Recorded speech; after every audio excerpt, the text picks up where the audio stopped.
Então, a palavra de Deus desta manhã, ela está no livro de Romanos, capítulo de número 13, versículo de número 8.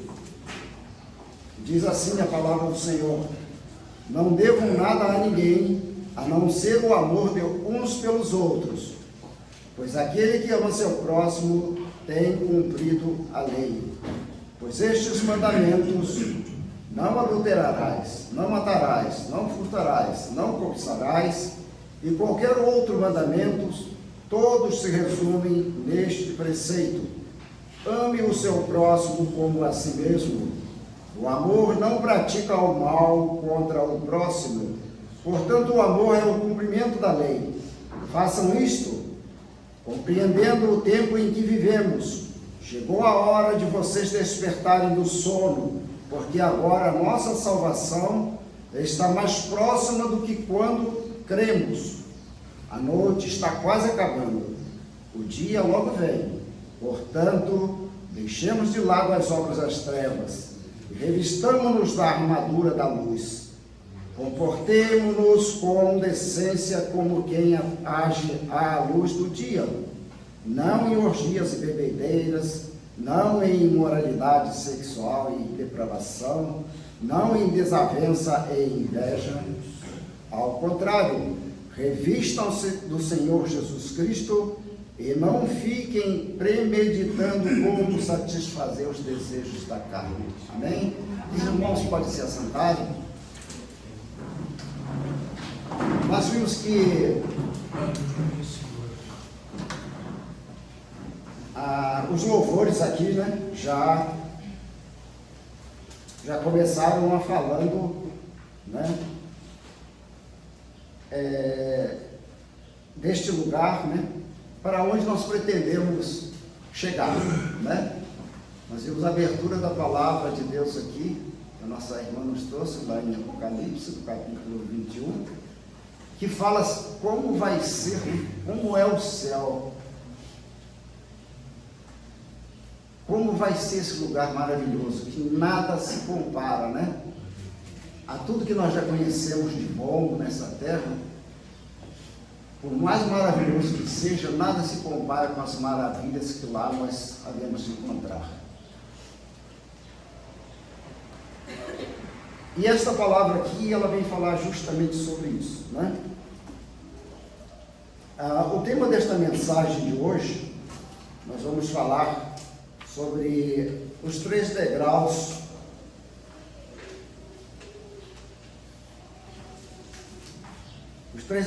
do processo de salvação. E por que é importante a gente conhecer? E nós temos que, se nós quisermos alcançar a salvação, nós temos que subir esses 3 degraus. Porque se a gente subir só o primeiro degrau, nós vamos comentar a respeito desses 3 degraus, mas esses 3 degraus, ele diz assim, que a primeira etapa, o primeiro degrau que nós temos que subir, é no momento da nossa conversão. É o ato, que nós temos de arrepender-se dos maus caminhos e de aceitar Jesus como nosso Salvador. Este é o primeiro degrau. Mas por isso que tem 3 degraus, que nós não podemos só aceitar, a gente se arrepender e parar por aí. Tem muitos que dizem, que uma vez salvo, salvo para sempre. Isso não é uma verdade. A Bíblia não nos deixa a levar por esse pensamento. A salvação é algo que tem que ser construída.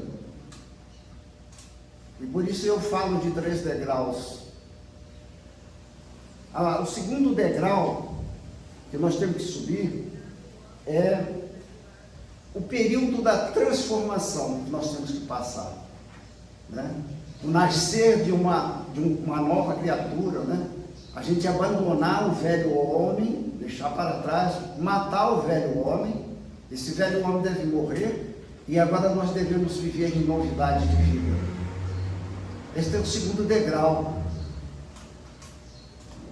Isto requer, todo um esforço que nós temos que fazer. A caminhada da salvação era uma batalha. Não é tudo as mil maravilhas, Jesus não nos disse dessa forma. Jesus, quando ele falou certa vez que ele nos preparou que no mundo nós teríamos aflições. E ele fala: no mundo tereis aflições, mas tende bom ânimo, porque eu venci o mundo. Então ele nos estimula a não desanimarmos. Quando ele fala tenha bom ânimo, significa não desanime. Não basta só o primeiro degrau que você subiu. Agora você vai passar por esse segundo degrau, que é esse período da transformação. E o terceiro degrau nós vamos chegar, e este é o mais maravilhoso, é esse que foi cantado aqui no louvor, o momento do arrebatamento. Este é o topo, dos degraus. Este terceiro degrau, que quando a gente alcançar esse terceiro degrau, então nós vamos ter aquela alegria de saber que nós alcançamos a salvação. A salvação, ela atinge, a plenitude da salvação está no arrebatamento, porque só os salvos serão arrebatados. Então significa que se só os salvos serão arrebatados, os que não estão salvos não serão arrebatados. É simples assim, É bem objetivo a palavra de Deus. Ela não deixa margem à dúvida. Mas eu subi o primeiro degrau e subi o segundo, e aí? Eu não estou salvo? A palavra de Deus diz que não, diz que só os salvos serão arrebatados. Então, se o cumprimento desta promessa de Deus é o arrebatamento.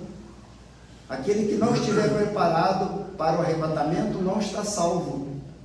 Enquanto não houver o arrebatamento, nós não temos a certeza que já estamos salvos. Nós temos uma perspectiva de que estamos salvos, pelas obras, pelo que nós fazemos, pelo nosso comportamento, pelo obedecimento dos mandamentos. Nós temos uma expectação de salvação, mas a salvação se dará no arrebatamento. Aí nós vamos saber se nós estamos realmente salvos. E porque até os mortos só vão saber que eles estão salvos quando houver o arrebatamento, que a palavra de Deus diz que os mortos ressuscitarão primeiros, no arrebatamento, e eles subirão primeiro. Então é uma prioridade que tem uma promessa na Bíblia, que aqueles que morreram salvos,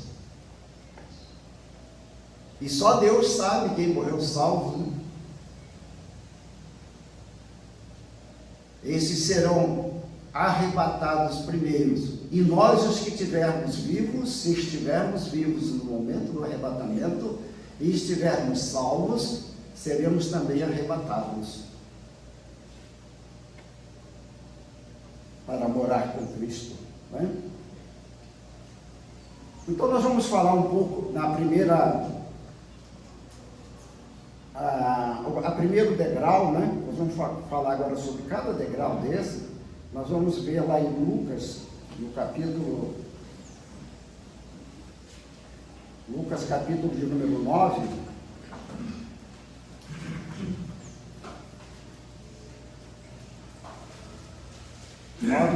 versículos de 23 ao 26, nós vamos entender um pouco o que é esse primeiro degrau, da salvação.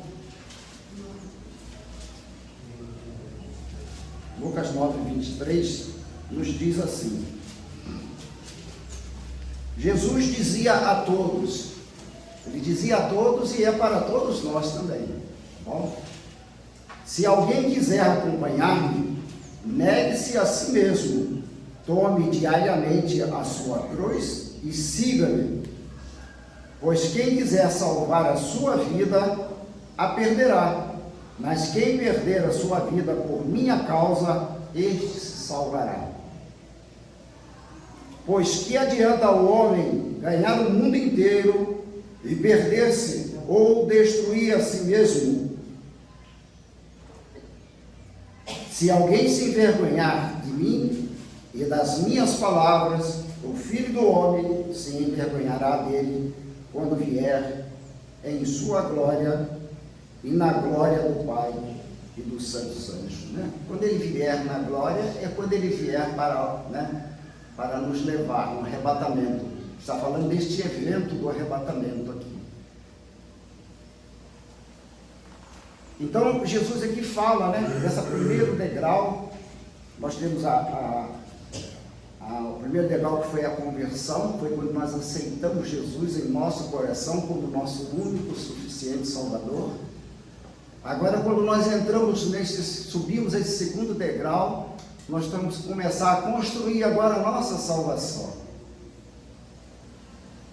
E é por isso que Jesus, ele nos ensina como deve ser, como a gente tem que se comportar neste segundo degrau da salvação.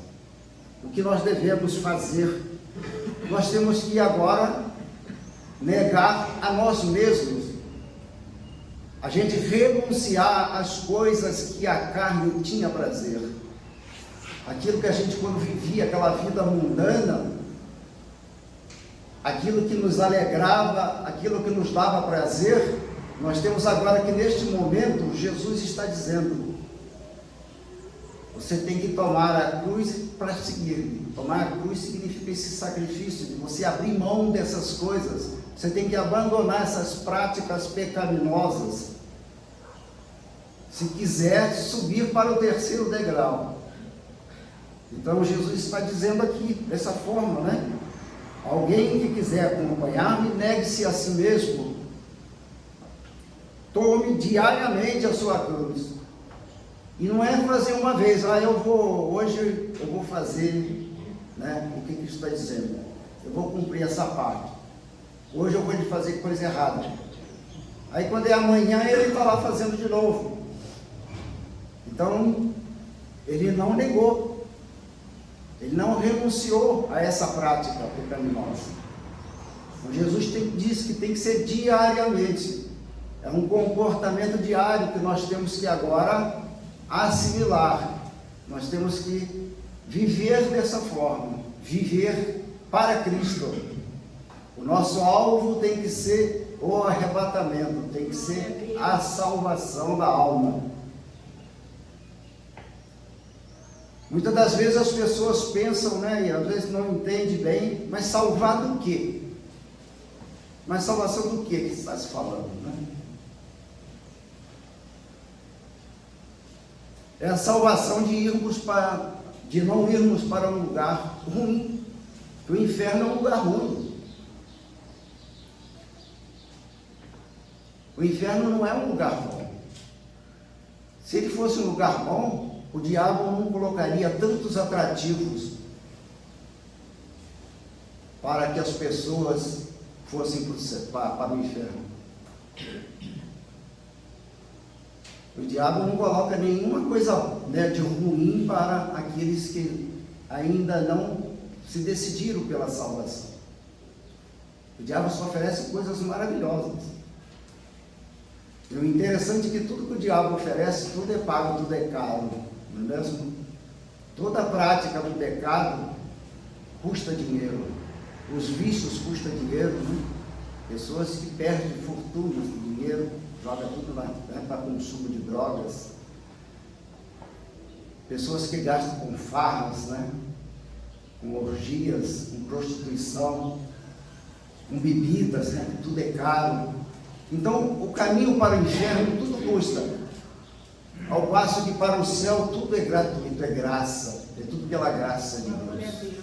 E nós não alcançamos a salvação pelas nossas obras, não é pelas nossas obras. É pela graça de Deus. A salvação é algo gratuito, é pela graça e misericórdia de Deus.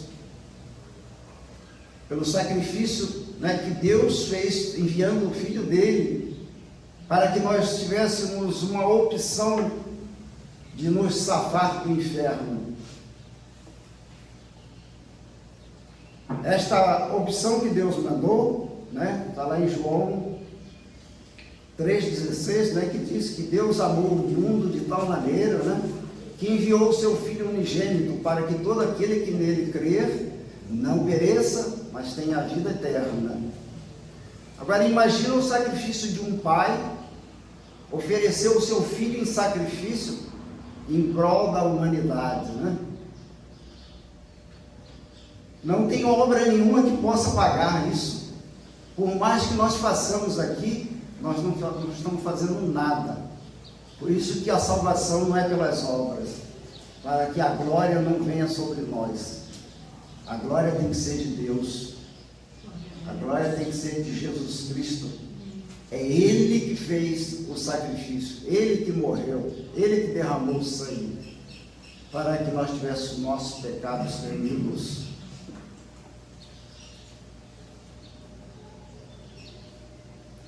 Por isso que a salvação, ela não é pelas obras que nós fazemos. Por que nós fazemos as obras? Porque nós temos que subir esse degrau da salvação. Nós temos que cumprir o mandamento que Jesus nos deixou. É por isso que nós temos que fazer a obra. Porque Ele veio para toda a humanidade, para que toda a humanidade pudesse alcançar a salvação. Mas muitos não querem, né? E a própria palavra de Deus, e Deus não tem essa expectativa de que a multidão vai se salvar. Porque Deus conhece o coração do homem, Ele sabe, né, a maldade como está no coração do homem. Jesus lá, 2000 anos atrás, já previa que por aumentar a iniquidade, o amor de muitos esfriaria. E nós estamos vivenciando hoje isso aí que Jesus falou há 2000 anos atrás, que ia aumentar a iniquidade no mundo e o amor de muitos ia se esfriar.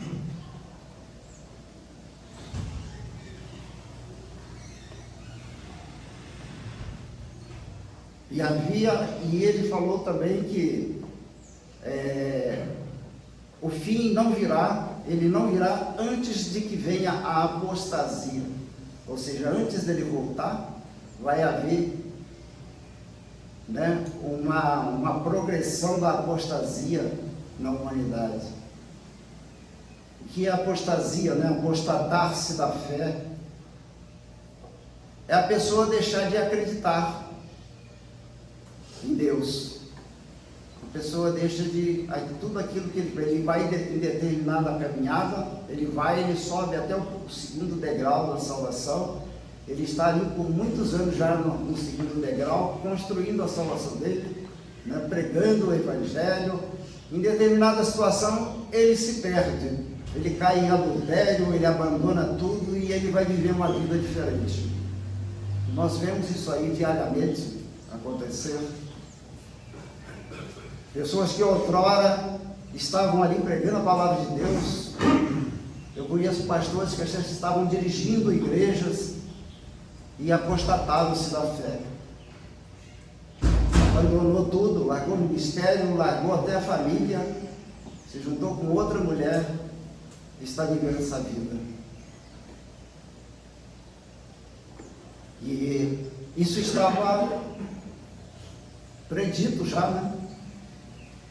Que no final dos tempos, né, e antes da vinda do Filho do Homem, ele não vem antes de que venha a apostasia. Então nós vamos vivenciar, nós vamos ver isso aí acontecer. Mas nós não devemos ficar presos a essas coisas, né? A essas pessoas que difamam o Evangelho de Jesus. Muita gente que fala às vezes assim, eu não vou naquela igreja lá, porque lá tem umas pessoas que fazem as coisas erradas. E aonde que não tem pessoas que fazem coisas erradas, né? É o que mais tem. O difícil é encontrar pessoas que fazem a coisa certa. E o homem não é perfeito, né? E por isso nós precisamos nos aperfeiçoar. Por isso que nós temos que estar, né, matando o velho homem diariamente, como nós lemos lá. Nós temos que estar mortificando a carne, os prazeres da carne. É um trabalho cotidiano que nós temos que fazer, é uma prática diária que nós temos que fazer. Mortificar o velho homem. Esse é o trabalho de construção da salvação, e que nós estamos agora só no segundo degrau da salvação. Para que a gente tem que se fortalecer para que não venhamos a nos apostatar da fé. Porque o homem é fraco, né? Muitos dizem que o ditado diz que a carne é fraca, né? E é onde que nós temos que buscar? Nós temos que buscar força, nós temos que nos fortalecer na fé. O apóstolo Paulo fala lá em Filipenses, né? Tudo posso naquele que me fortalece. Mas você pode tudo naquele que te fortalece, se você estiver com ele também. Se você não estiver com ele, ele não vai te fortalecer.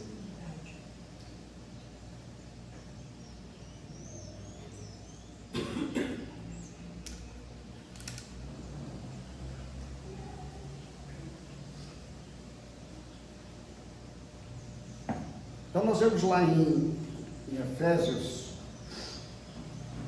no capítulo 4, versículo de 25 a 32,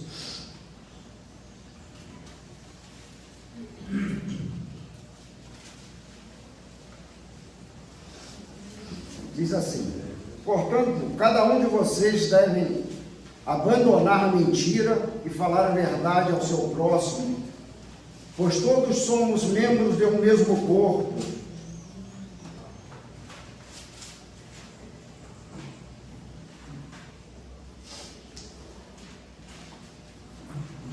Quando vocês ficarem irados, não pequem, apaziguem-se da ira antes que o sol se ponha, e não deem lugar ao diabo. O que furtava, não furte mais, antes trabalhe, fazendo algo de útil com as mãos, para que tenha o que repartir com quem estiver em necessidade.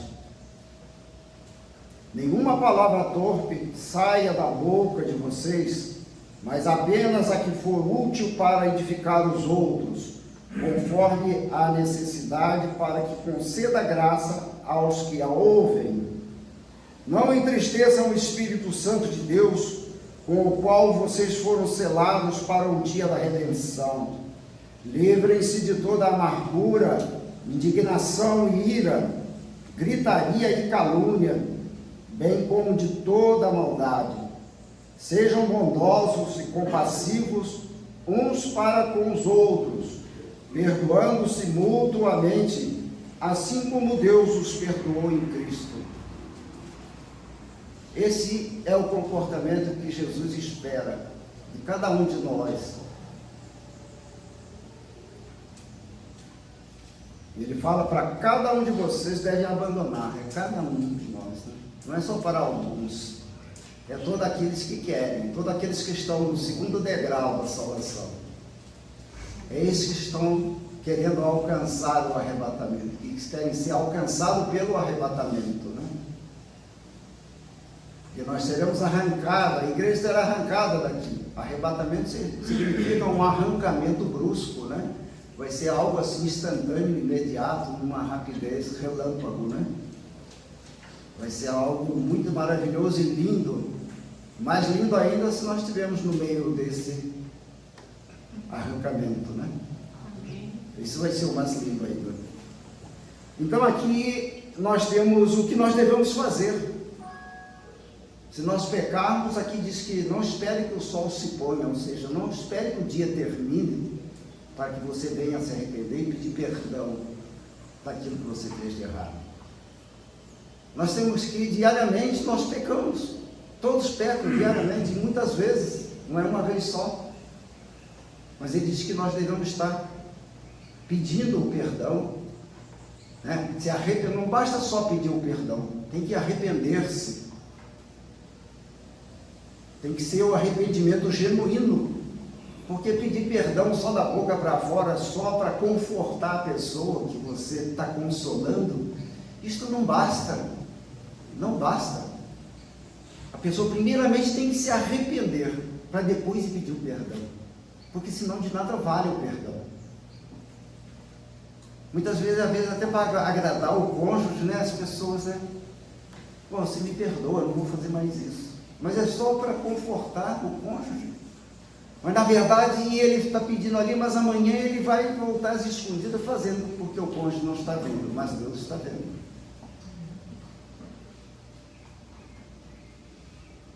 Isso é o construir, né? A segundo degrau que você vai estar passando, você tem que se corrigir dessas coisas.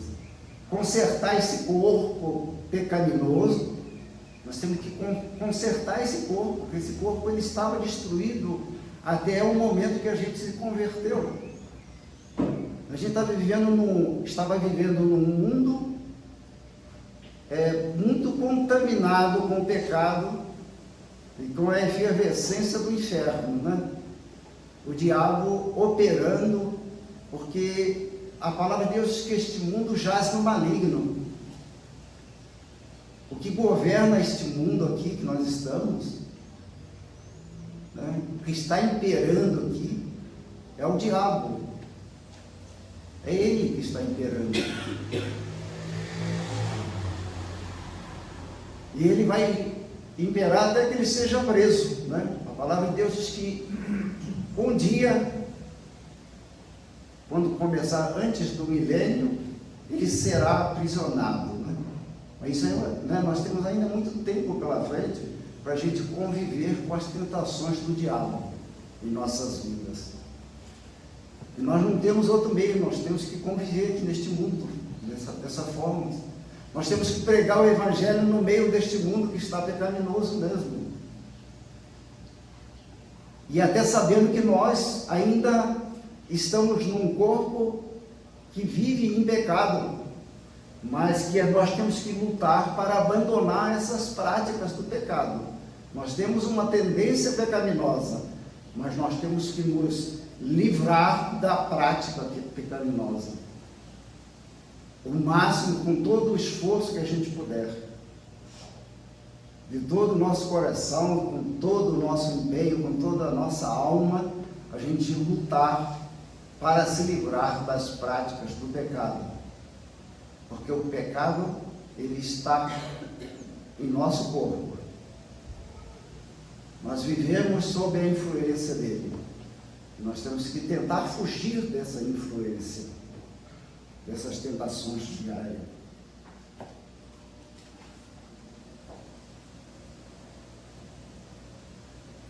Lá em 1 Tessalonicenses,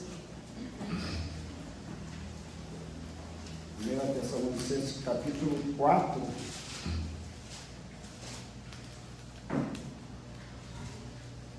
(4, 16 e 18, versículo 16 a 18, diz assim: pois dada a ordem, com a voz do arcanjo e o ressoar da trombeta de Deus, o próprio Senhor descerá dos céus, e os mortos em Cristo ressuscitarão primeiro.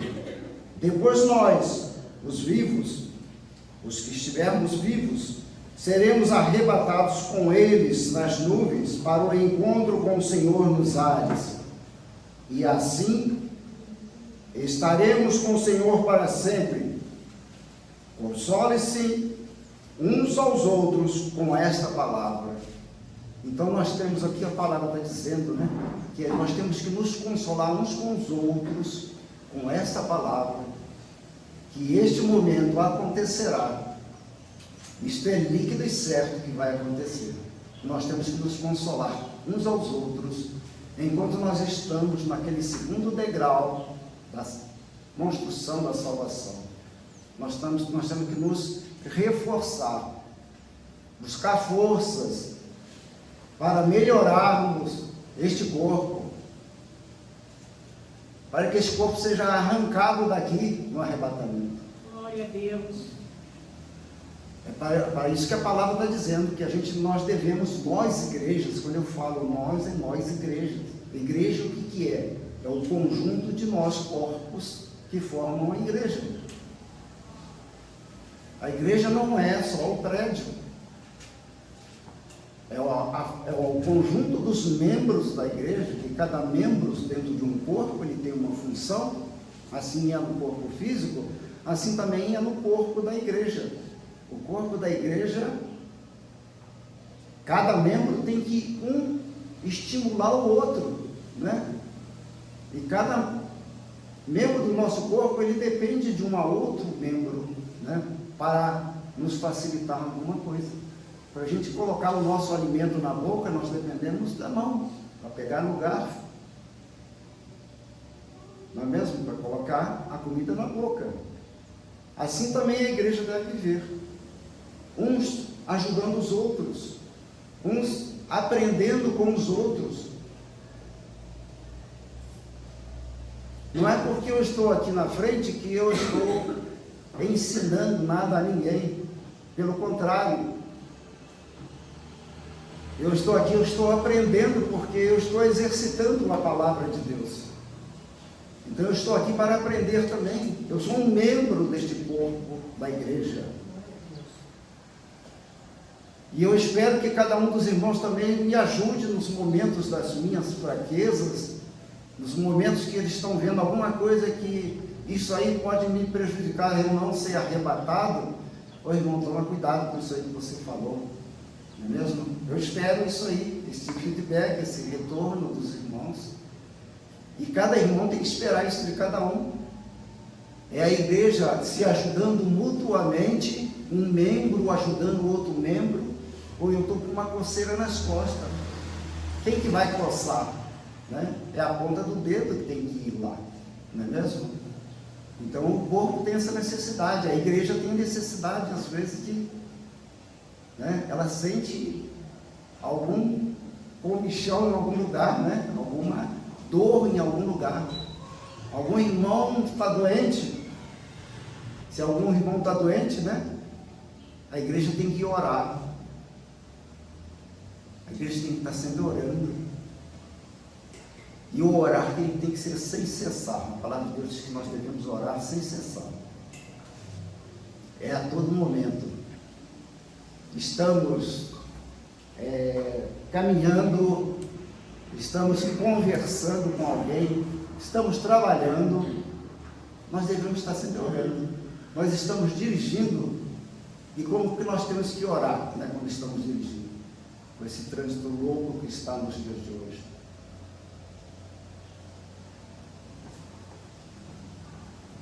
Quando a gente chega no trabalho, antes de sair do carro, a gente tem que orar, até agradecer a Deus por ter chegado no trabalho são e salvo, né? E dos livramentos que Deus dá. E quantos livramentos a gente tem? Eu viajo todos os dias, né? Às vezes eu viajo para lugar, né? Trabalho às vezes em lugares longe, hora mais perto, hora mais longe. Então viajo bastante e é uma alegria tão grande quando eu chego, quando eu desligo a chave do carro.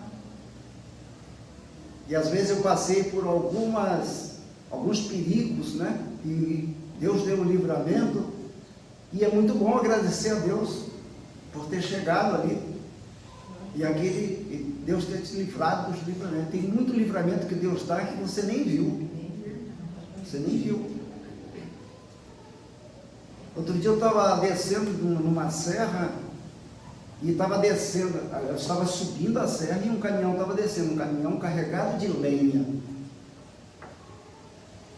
E eu, a minha esposa, minha filha, e eu estava subindo, quando eu ultrapassei o carro, o caminhão, eu olhei pelo retrovisor e vi um monte de lenha caindo assim. Meu pai. Aí eu vi, né, que enorme livramento Deus me deu. Aquilo podia ter tombado na hora que eu estava passando do lado do caminhão. Foi bem, ele fez uma curva assim, no que ele fez a curva, ele prendeu a lenha, caiu tudo para aquelas tolas de lenha, né? Caiu tudo do lado. Começou a cair, eu olhei para o retrovisor, falei para minha esposa lá, foi por um triz, né? Fração de segundos. Então, às vezes, tem livramento que você passa que você nem viu. Eu vi porque eu olhei pelo retrovisor, depois que eu passei, mas se eu não tivesse olhado, eu nem tinha visto o livramento que Deus me deu. Uma vez também eu saí, eu fui perdido, dormi na direção, estava eu, uma irmã minha, que já faleceu, e um sobrinho, e o carro desceu uma ribanceira abaixo, perto de Caxambu, lá do lado de Minas, e o carro se acabou todo, mas eu, a minha irmã e meu sobrinho não sofremos nenhum arranhão, nenhuma batidinha em nada. Nós subimos inclusive um morro, para subir tinha que subir, né, de um quarto assim, o morro era muito inclinado. Mas, graças a Deus não aconteceu nada com a gente, fora o estado de choque que a minha irmã ficou, né? Mas eu nem vi que eu estava dormindo, aí quando eu acordei com aquele barulhão, foi um susto assim, foi muito rápido, né? Nem deu para me levar susto. Mas a gente vê o livramento que Deus deu. Por quê? E ali eu acordei, eu estava dormindo, inclusive espiritualmente, eu estava dormindo nessa ocasião, eu estava afastado dos caminhos de Deus. Mas aí foi no chacoalhão que Deus me deu, para que eu voltasse para os caminhos. E eu lembrei, naquele momento que eu estava descendo, a única coisa que eu lembrei é das orações do meu pai. Meu pai foi um cristão assim, muito fervoroso mesmo, cristão pentecostal, e ele orava muito para que a gente, né? Muitos dos filhos tinham abandonado, né, o evangelho na juventude. E eu na juventude, eu saí de casa, fui viver sozinho, né? E acabei abandonando os caminhos. Mas isso aí foi bom para que eu pudesse acordar para a vida, né? Por isso que às vezes, né, a palavra diz, acorda tu que dormes, porque às vezes nós estamos dormindo espiritualmente, não é um sono de dormir. A Bíblia, quando está falando de para a gente acordar, é acordar do estado estagnado que a gente está vivendo, né? A gente às vezes para, abandona.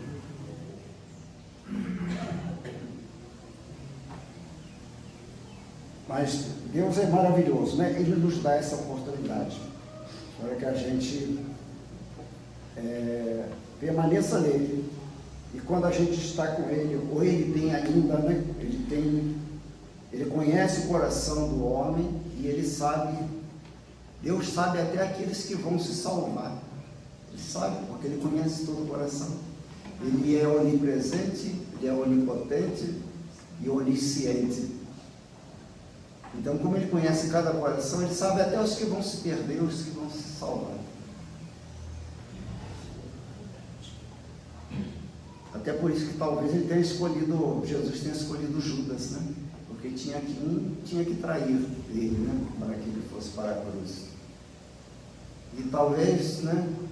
Era um coração que Jesus já sabia de antemão, que aquele coração, ele já sabia, tem homem que tem um coração que ele não sabe, ele não tem como. Você pode ver, tem pessoas que a gente fala do evangelho para eles tantas vezes, a pessoa tem um coração tão ruim. Eu tenho um irmão abaixo de mim, irmão sanguíneo, que ele é dessa forma.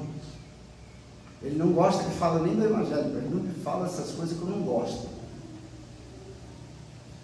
Então, um dia eu sentei e falei para ele, eu vou falar com você para desencargo de conceito, para tirar a minha responsabilidade, porque você não quer ir para o céu.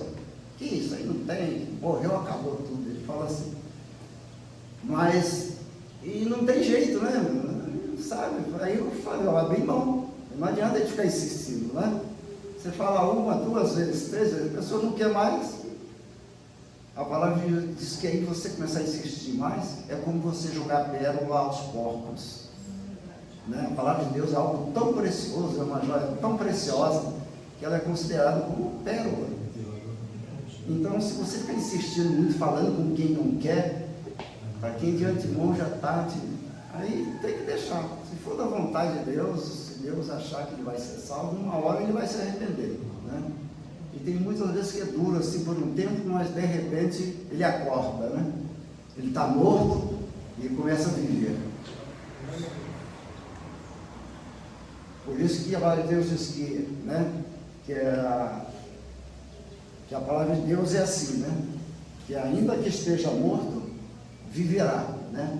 Ou seja, né, aquele que ainda não aceita, não crê de forma nenhuma, é como se ele estivesse morto. Mas se ele crer, um dia se arrepender, ele começa a viver agora. Às vezes, embora pareça que a gente está vivendo, né? Muitos dizem, né? Nós não viemos para esse mundo para sofrer, nós viemos para ter uma vida boa, regalada, né? De tudo que é bom. Vamos viver o melhor dessa terra. Porque a hora que a gente morrer vai ficar tudo por aí. E realmente vai ficar tudo por aí mesmo, né? Então, para que aproveitar tudo, a palavra de Deus diz lá, nós lemos, né? O que adianta ao homem ganhar o mundo, mas perder a salvação? Então, nós podemos ganhar tudo nessa terra, viver com tudo aqui, com uma maior fortuna, ganhar muito dinheiro, ter muito dinheiro guardado, né? Mas de que adianta tudo isso se ele não alcançar a salvação? Para onde irá depois este corpo, esta alma? Que a alma, o corpo, ele é uma alma vivente, né? A partir de que o corpo, ele recebeu o Espírito de Deus, ele se tornou alma vivente, fala lá em Gênesis. Que Deus fez o homem, na sua imagem e semelhança, né?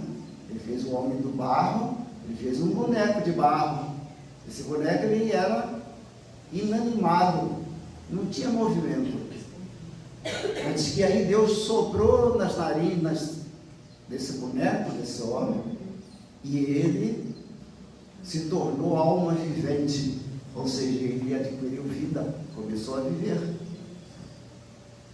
Por isso que nós falamos de salvação da alma, porque quando o corpo morre, a alma sai do corpo, porque a alma ela não morre. A alma e o espírito, ele não morre.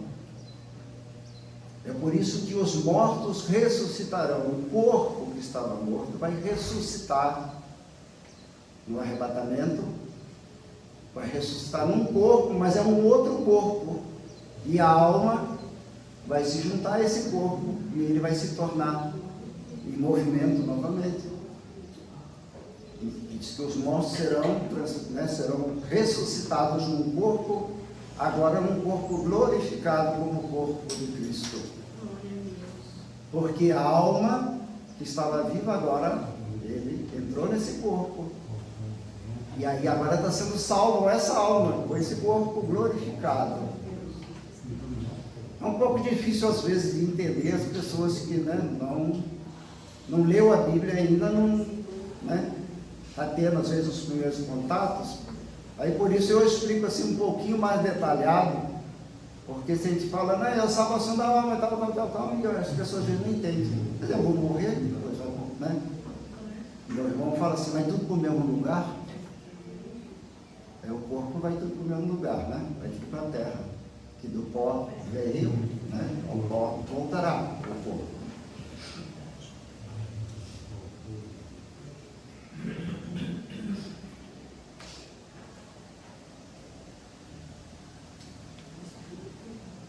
Lá em Hebreus, no capítulo de número 4:12, né? Diz assim, ó, pois a palavra de Deus, ela é viva e eficaz, e mais afiada que qualquer espada de 2 gumes. Ela penetra até o ponto de dividir a alma e o espírito, juntas e medulas, e julga os pensamentos e intenções do coração.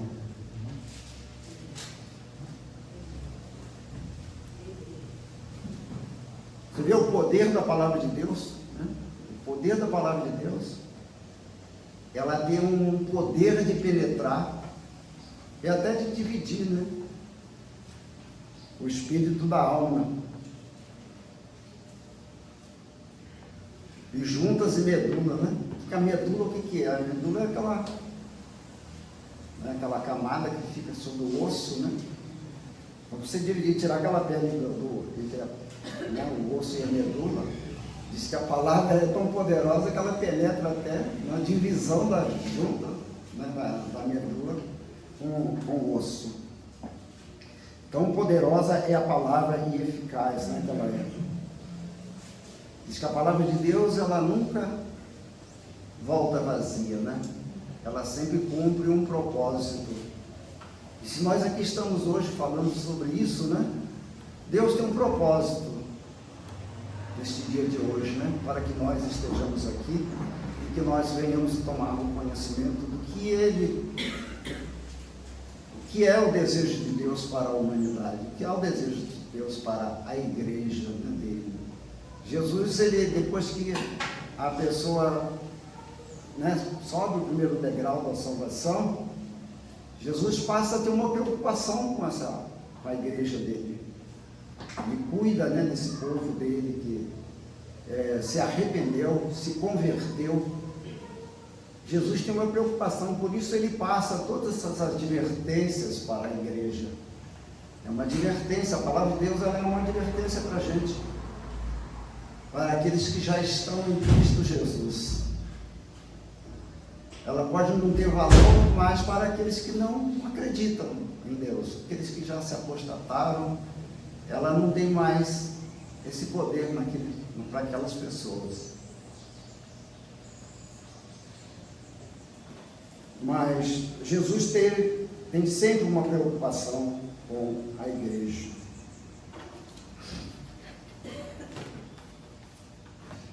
E por ele se preocupar, ele procura nos dar os ensinamentos.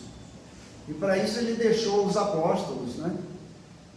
Jesus formou os apóstolos, ele escolheu os 12 apóstolos. Ele escolheu 12, depois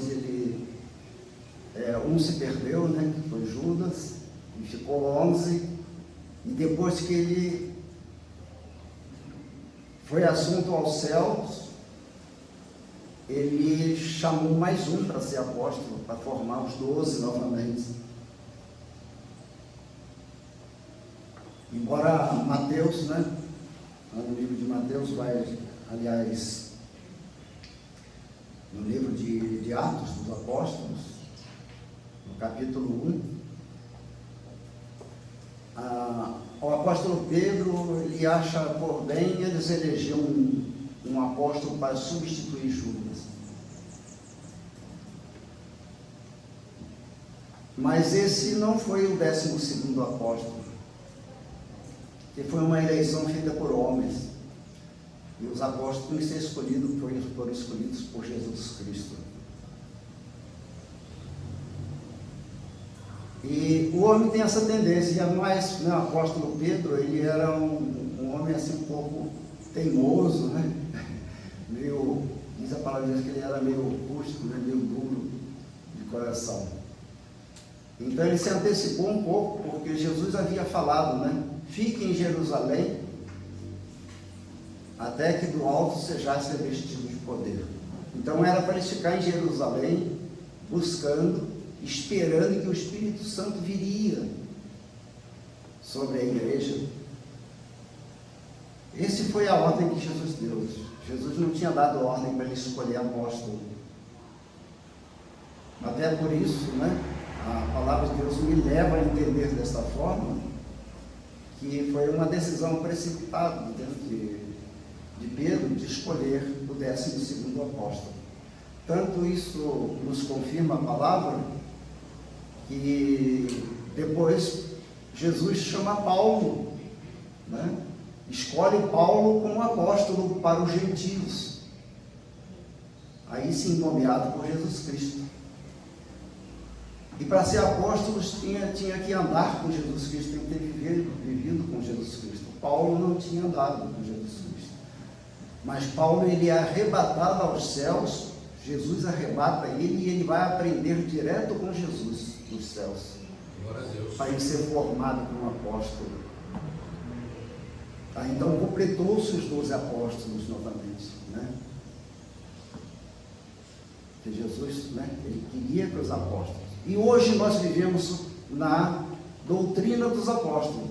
A igreja primitiva começou a viver sob a direção da doutrina dos apóstolos, proclamando, eles estavam ensinando o evangelho de Jesus Cristo, que eles aprenderam, os apóstolos andaram com Jesus Cristo, assim como Paulo aprendeu de Jesus Cristo. Paulo confirma isso aí várias vezes, que ele esteve com Jesus Cristo. Ele fala numa das cartas que ele escreveu, ele conheceu um homem que há 14 anos foi arrebatado, se no corpo, ele não sabe se foi no espírito, mas ele foi arrebatado, é fato, né? Este homem era Paulo. Ele foi arrebatado para aprender com Jesus, né? Então, por isso que a palavra de Deus vem nos direcionar como é que nós devemos andar na doutrina dos apóstolos. Nós vemos aqui o que eu li até agora foi tudo carta escrita pelo apóstolo Paulo, Romanos, Efésios, né? Cartas que foram escritas, o evangelho que foi escrito, o evangelho de Jesus Cristo escrito por esses apóstolos ou por esses escritores, mas o evangelho é de Jesus Cristo, o evangelho não é de Mateus, o evangelho não é de Marcos, não é de João, né? Não é de Paulo, o evangelho não é desses homens, o evangelho é de Jesus Cristo, escrito por esses homens, né? Então, a igreja primitiva, ela começou a aprender com a doutrina dos apóstolos que tinha aprendido com Jesus Cristo, e eles estavam agora disseminando o evangelho de Jesus Cristo, e começou a se formar então as igrejas, né? Os corpos. Num local formava um corpo de uma igreja, em outro local outro corpo da igreja, e assim foi se disseminando o evangelho de Jesus Cristo através dos apóstolos. Não tinha-se nada escrito no momento quando começou a igreja primitiva. Os apóstolos tinham a palavra que eles aprenderam de Jesus Cristo, e eles começaram a escrever isso para passar para as igrejas que estavam se formando em vários locais. E esses ensinamentos, né, nós vamos ver lá em Efésios, no capítulo de número 6, quando o Paulo escreve uma carta para uma igreja que estava lá numa localidade chamada Éfeso, na Ásia. Paulo escreve a essa igreja porque essa igreja precisava entender como é que eles poderiam alcançar essa salvação. Como que eles deveriam fazer para alcançar esse terceiro degrau da salvação, para que eles pudessem ser arrebatados no final, na plenitude dos tempos. Então nós vemos lá em Efésios, no capítulo de número 6, uma carta que Paulo escreve aos Éfesos, essas igrejas que estavam lá em Éfeso. Ele escreve: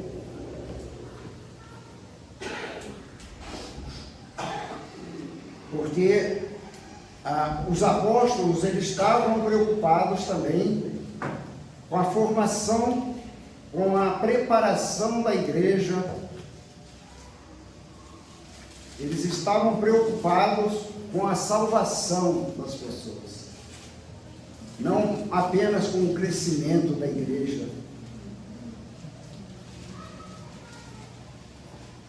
A preocupação dos apóstolos, quando eles passaram a passar essas doutrinas para as igrejas, eles estavam preocupados que essas igrejas sobrevivessem, que elas prosperassem, crescessem espiritualmente, não crescer financeiramente, como se tem hoje em dia, né? Os homens estão com a cabeça tão,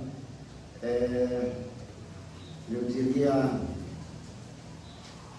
tão cheias das coisas desse mundo, né?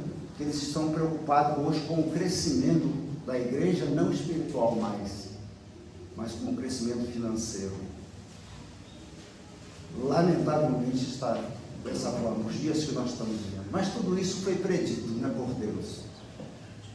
Jesus Cristo já dizia, já nos alertou que no final dos tempos teriam esses falsos pastores, os falsos ensinadores, os falsos mestres, tudo isso nós teríamos, né, no futuro. Isso que foi lá no passado falado, está acontecendo hoje. Mas vamos nos ater aqui à palavra, né, ao tema que nós estamos, que é a nossa preparação para a salvação, para nós alcançarmos esse terceiro degrau. E Paulo aqui, ele passa como é que essa igreja tem que se comportar. Ele passa essa carta para a igreja de Éfeso, que era uma igreja que, naquele momento, ela estava ainda tendo algumas coisas algumas arestas para serem aparadas. Alguma coisa ainda estava acontecendo de errado no corpo daquela igreja. Então, essa preocupação de Paulo, ele escreve essa carta àquela igreja lá em Éfeso, colocando para eles como que eles teriam que se preparar, para eles tinham que se revestir de uma armadura espiritual, para que eles permanecessem firmes na fé, eles não perdessem a salvação, para que eles alcançassem, para que eles chegassem a esse terceiro degrau da salvação. E eu vou enfatizar que é o arrebatamento. Isso tem que ser o objetivo da igreja. Ser alcançada pelo arrebatamento, ser arrancada dessa terra, se estiver vivo, e se estiver morto também, porque vai ter a ressurreição dos mortos nesse dia.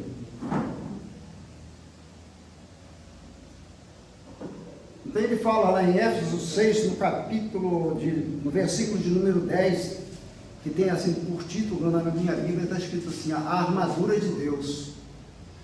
Ele vai falar sobre os diversos pontos, né, dessa armadura que nós devemos nos revestir para nós nos protegermos das tentações diárias que nós vamos enfrentar, para nós nos livrarmos das setas malignas que diuturnamente estão a nos importunar, querendo nos tragar de qualquer forma, né? Diz assim, versículo de número 10 em diante, finalmente, né? Ele fala por final, eles já tinham caminhado, já estavam no segundo degrau. Então a palavra de Deus fala assim, ó, versículo número 10, na minha Bíblia está assim, começa assim, finalmente. Fortaleçam-se no Senhor e no seu forte poder, vistam-se de toda a armadura de Deus, para poderem ficar firmes contra as ciladas do diabo. Olha só, né? Aqui ele traz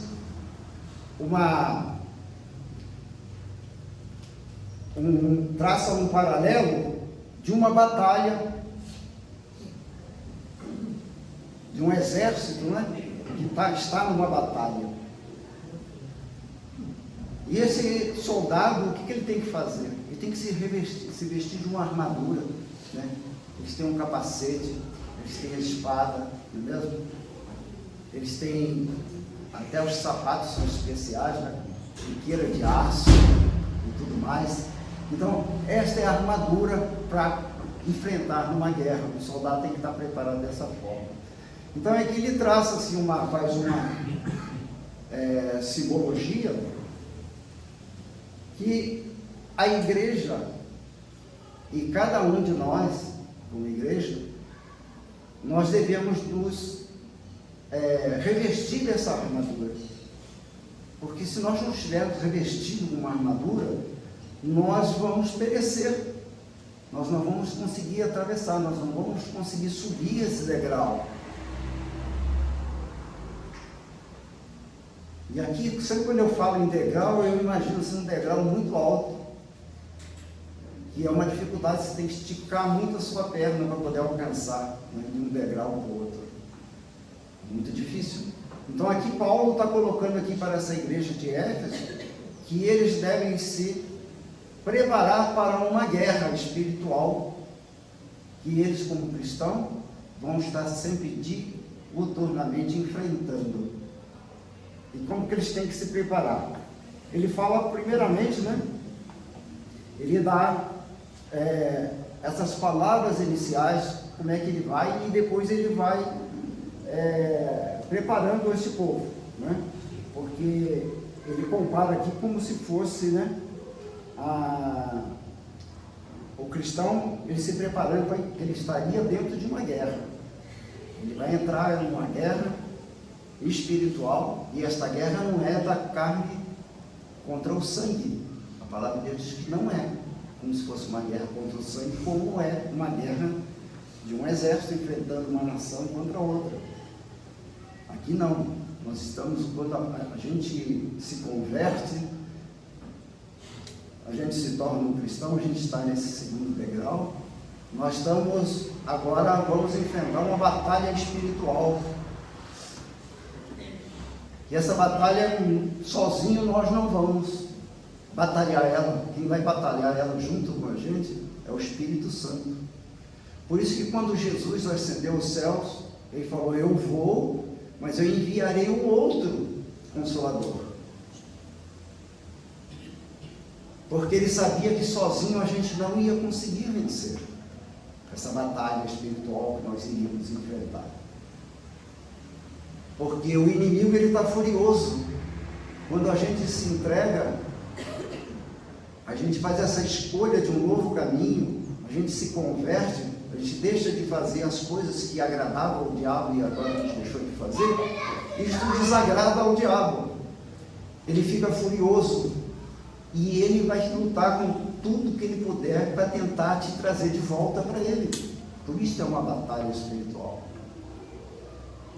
Mas Jesus nos diz que ele enviou um Consolador para que nós fôssemos fortalecidos e para que esse Espírito Santo vai estar lutando nas hostes celestiais, porque essa guerra é espiritual, ela é batalhada lá, né? Deus contra Satanás. Essa batalha é lá, entre eles, mas nós temos que estar em conformidade com a vontade de Deus, para Ele batalhar por nós. Porque se nós não estivermos na vontade dEle, fazendo e praticando aquilo que agrada a Ele, que agrada ao Espírito Santo, que nós não podemos, na palavra de Deus, para a gente não entristecer o Espírito Santo. Quando que nós entristecemos o Espírito Santo? Quando nós desagradamos, nós descumprimos a lei de Deus. Quando nós descumprimos aquilo que é mandamento. Quando nós descumprimos aquilo que ele parou, né, que a gente parou de fazer, que era pecado, a gente deixou, se matava, não mata mais. Se adulterava, não adultere mais. Se você volta a adulterar, é entristecer o Espírito Santo. Você deixou, você se converteu, você se declarou que você aceitou Jesus, porque é uma declaração quando a gente faz, quando a gente se converte, e até quando a gente se batiza também nas águas, a gente está fazendo uma declaração pública ao mundo que a gente está enterrando, matando o velho homem, afogado, né? E você está agora ressuscitando em Cristo, como nova criatura. Isso é o nascer de novo. E por conta disso, é que o Espírito Santo se entristece quando a gente declarou que ia fazer alguma coisa e de repente você deixa de fazer. Você cai no erro, você acaba fazendo a vontade de Satanás de novo. Aquilo que agrada a Satanás, você volta a fazer ele. Quando você comete alguma coisa errada.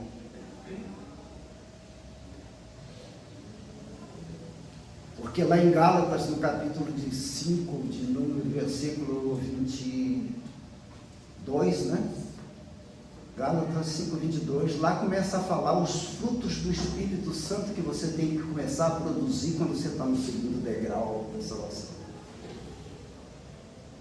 E lá já o primeiro item de Gálatas 5, 22 fala, a primeira coisa é o amor, né? Você tem que começar a praticar o amor. Você tem que exercer o amor. O amor foi até falado ontem aqui no encontro de casais, né? Um ponto muito interessante, né? Que foi falado aqui. O tema foi sobre amor, né? Por isso que lá você tem que começar a produzir, né? E lá vai elencar uma série de comportamentos que você tem que agora começar a produzir esses frutos do Espírito, né? O amor, a mansidão, a benignidade, né? Então, e o mais importante de todo esse elenco que está lá, que me parece que são 6, né, se não me engano, mas o mais importante de todos é o amor. E diz que o mandamento se resume, né? Amei-vos uns aos outros, assim como eu vos amei, né? Se a gente amar, nós amarmos uns aos outros, como Jesus nos amou, ou a gente, né, diz assim, amai-vos uns aos outros, né? Ou amai como a si mesmo, né? Ou você se colocar no lugar do outro, você se compadecer com o outro. Ainda ontem eu estava em casa, até antes de vir para cá, né? E eu estava dando uma limpada no quintal, tinha sujado muitas folhas, e eu estava limpando, aí passou um casal que estava vendendo saco plástico, né, de sanito, um senhorzinho e uma senhora, e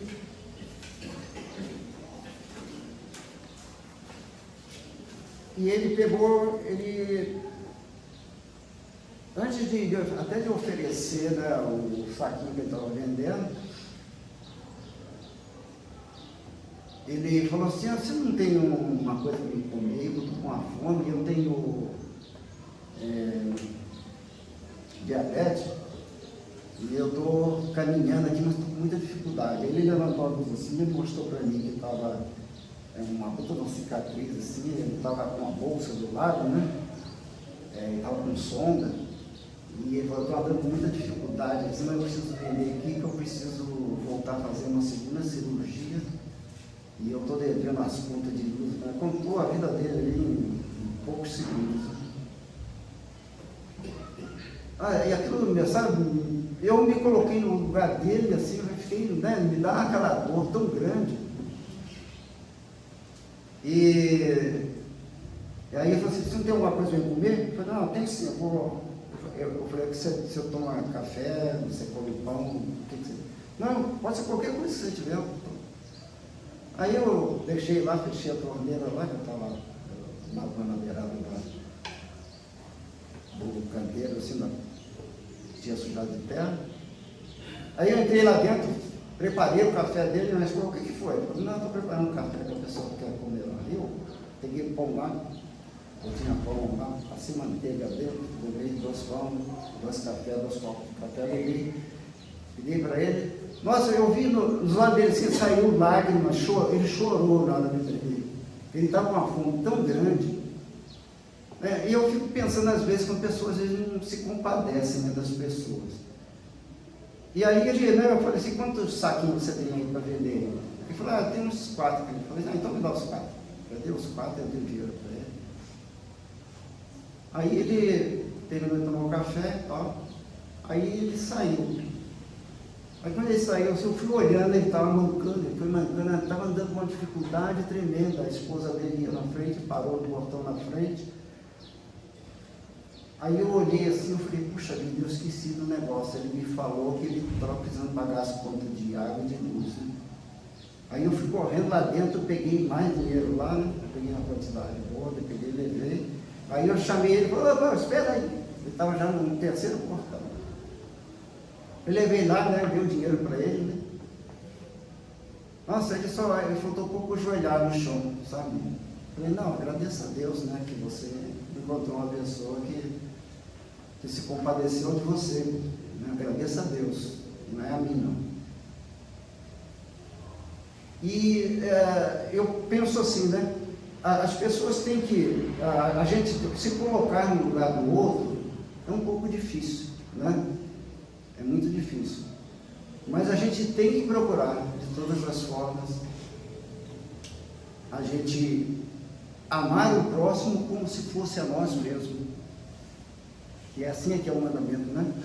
Ame o teu próximo como a ti mesmo. Você gostaria de estar naquela situação dele, caminhando com aquela dificuldade, com fome, com tremedeira, né? Que ele estava, você pode botar o pão na boca, eu vi que ele estava assim, que ele estava com muita fome. Então, é difícil, mas a gente tem que se colocar no lugar das pessoas. A gente tem que sofrer no lugar das pessoas, não é só se alegrar. É no momento da tristeza e no momento da dor também, se compadecer com as pessoas. É este amor aqui que Jesus está falando, né? Ele se sacrificou, ele foi na cruz, né? Foi pregado na cruz, antes de chegar lá, todo o sangue dele, né? Saiu, se esvaiu.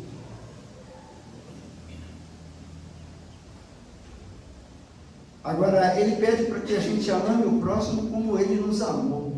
Não é difícil amar como ele amou a gente. Ele amou de tal forma que a gente não consegue. Quem de nós vai morrer pelo outro?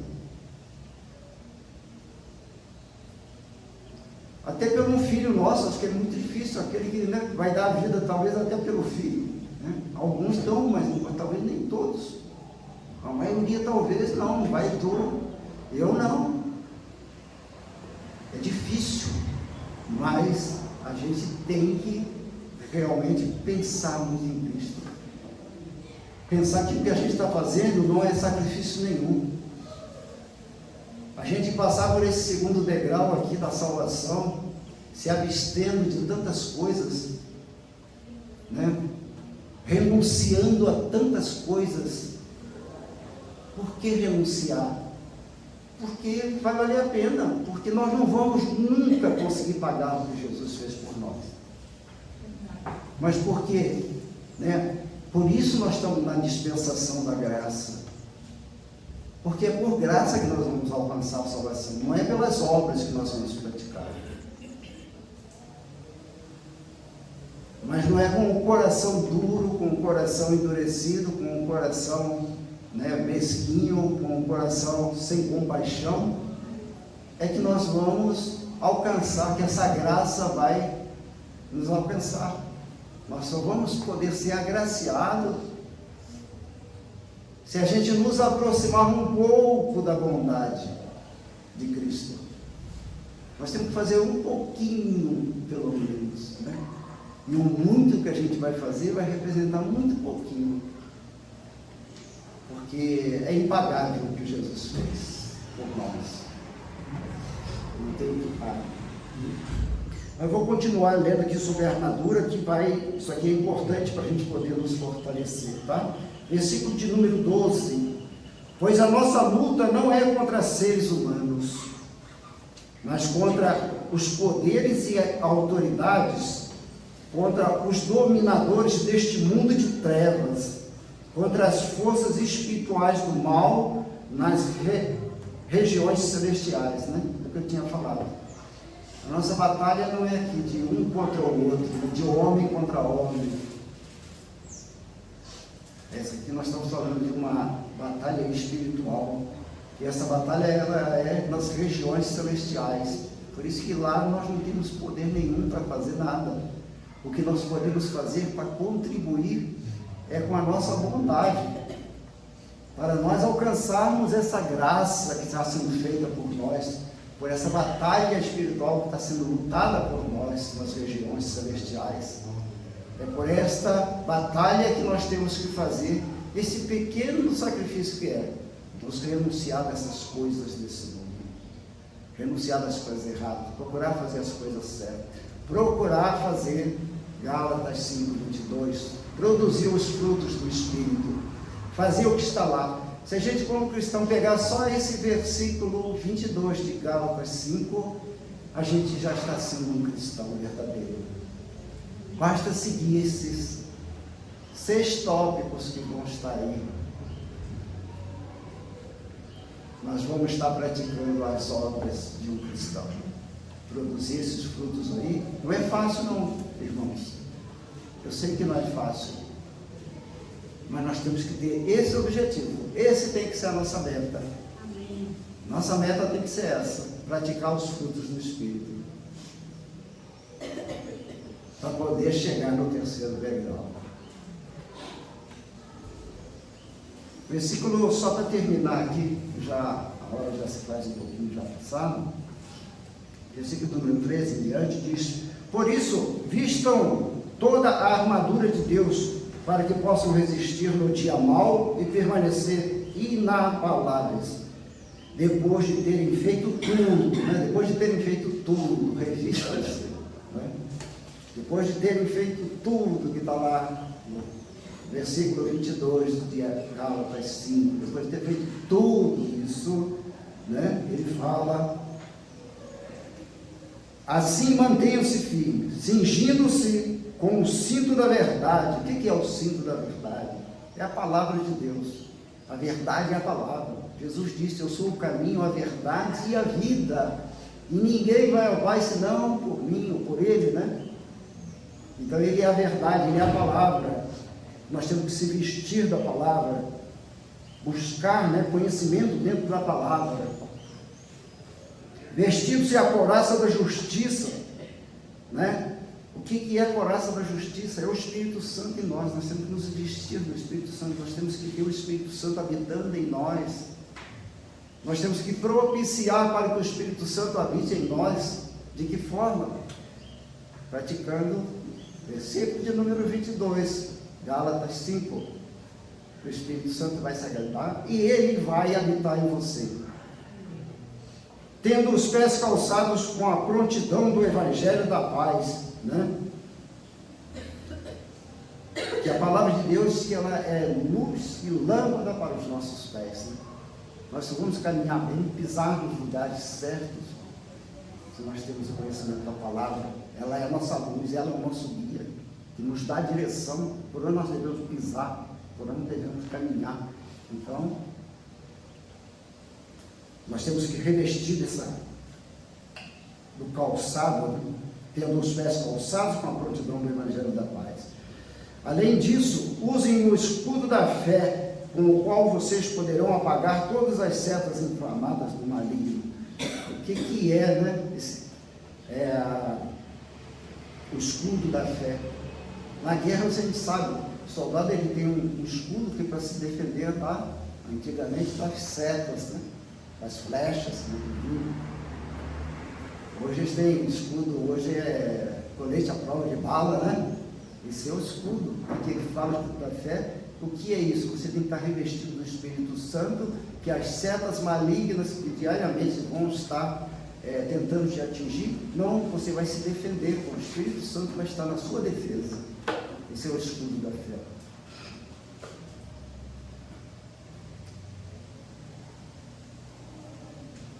Usem o capacete da salvação e a espada do Espírito, que é a palavra de Deus. Orem no Espírito em todas as ocasiões, com toda oração e súplica. Tendo isto em mente, estejam atentos e perseverem na oração por todos os santos. Amém? Então, a oração é algo primordial. Orar a todo tempo, a toda hora, incessantemente, sem parar. A oração é o combustível do cristão. É ele que vai nos levar aonde nós devemos chegar. Sem oração fica difícil. Nós temos que nos declarar a Deus, pedir a Deus o que nós estamos precisando, as dificuldades que nós estamos enfrentando, agradecer o que Deus tem feito e o que vai fazer ainda, né? Que grandes coisas tem o Senhor para fazer, né? Para completar a obra dele. Amém? Amém. Vamos ficar por aqui. Amém. Eu espero que a gente, né, tenha... Eu, pelo menos, aprendi bastante hoje, né? Muita coisa que eu não sabia, mas eu acabei aprendendo hoje. E a Deus todas as glórias. Amém? Amém.